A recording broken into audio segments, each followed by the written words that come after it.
Assalamualaikum warahmatullahi wabarakatuh.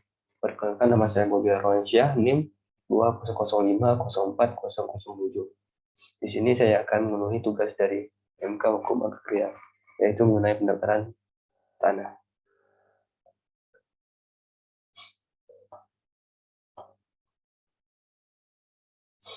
Definisi.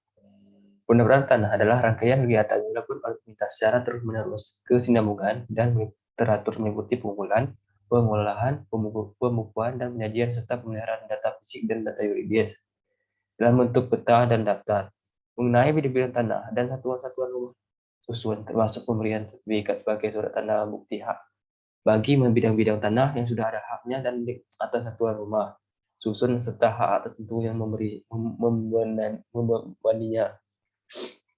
Asas pendaftaran tanah yaitu asas sederhana, asas aman, asas jangkau, asas mutakabir, asas terbuka. Tujuan pendaftaran tanah yaitu pertama itu mengenai untuk memberikan kepastian hukum dan perlindungan hukum kepada pemegang hak atas suatu tanah, satuan rumah susun, dan hak lainnya yang terdaftar agar dengan mudah dapat membuktikan dirinya sebagai pemegang hak yang bersangkutan. Yang kedua yaitu untuk menyediakan informasi kepada pihak yang berkepentingan, termasuk pemerintah, agar dengan mudah dapat memperoleh data yang diperlukan dalam perbuatan hukum bidang tanah dan satuan-satuan rumah susun yang sudah terdaftar. Yang selanjutnya itu objek pendapatan tanah.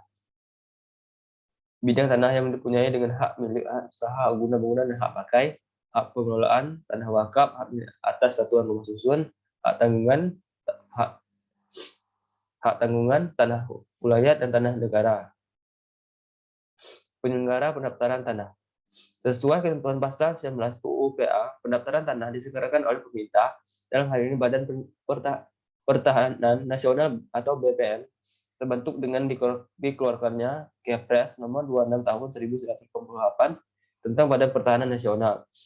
Dalam pasal 3 diatur ada salah satu tugas BPN adalah melaksanakan pengukuran, pemetaan, serta pendaftaran tanah dalam upaya memberikan kepastian hak di bidang pertanahan.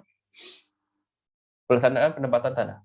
Pelaksanaan pendaftaran tanah dilakukan oleh Kepala Kantor Pertahanan kecuali mengenai kegiatan-kegiatan tertentu yang ditugaskan kepada pejabat lain, yaitu kegiatan-kegiatan yang pemawatannya bersifat nasional atau melebihi wilayah kerja Kepala Kantor Pertahanan. Misalnya pengukuran titik dasar teknik dan pemetaan fotogrametri. Kegunaan pendaftaran tanah bagi pemilik tanah. Dengan berlakunya peraturan pemerintah nomor 20 tahun 1997 tentang pendaftaran tanah, maka tentu diharapkan akan berguna bagi terhadap masyarakat maupun terhadap pemerintah sendiri.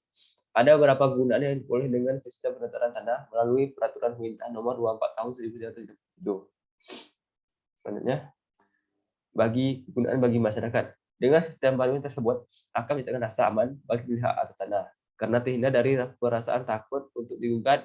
Ini adalah hal yang sangat penting bagi masyarakat dan merupakan suatu kebutuhan yang sangat vital bagi setiap pemegang hak milik atas tanah.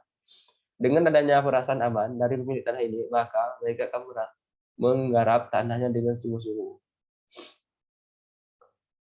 Manfaat bagi pemerintah.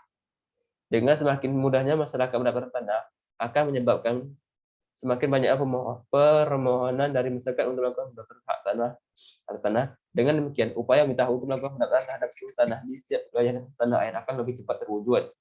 Berkaitan dengan itu, maka cita-cita Undang-Undang Pokok Agraria yang hendak diwujudkan kepastian hukum dan hak atas tanah dapat terwujud.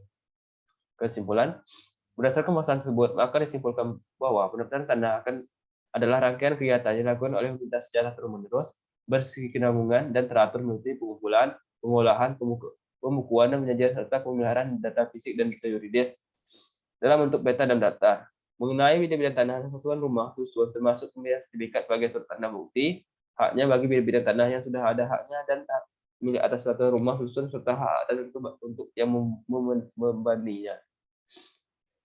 Sekian yang itu saya sampaikan. Jika ada salah, saya mohon maaf. Saya akhiri dengan wassalamualaikum warahmatullahi wabarakatuh.